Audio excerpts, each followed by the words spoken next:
Magandang umaga mga ka-big time. Hindi pa rin natatapos ang kalbaryo ng mga residente sa mga barangay na Kapinpilan at Malatinom, Ampatuan, Maguindanao del Sur matapos muling bahain ang kanilang mga kabahayan nitong linggo.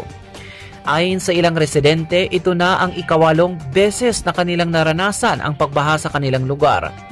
Ang biglang pagtaas ng tubig ay sinasabing dulot ng tuloy-tuloy na pag-ulan at kakulangan ng maayos na daluyan ng tubig, dahilan para mabilis na tumaas ang tubig baha at pumasok sa mga kabahayan.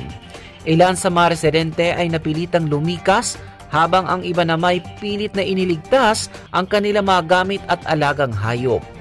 Sa kabila ng paulit-ulit na kalamidad, patuloy ang pagbangon at pagtutulungan ng mga taga-Kapinpilan at Malatinom, subalit aminado rin silang kinakailangan nila ngayon ng tulong upang makatwid sa krisis.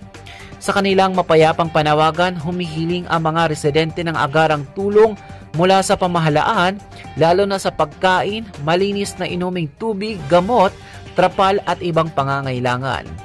Para sa Big News Ngayon Pilipinas, Patrol number 30, Loy Imam.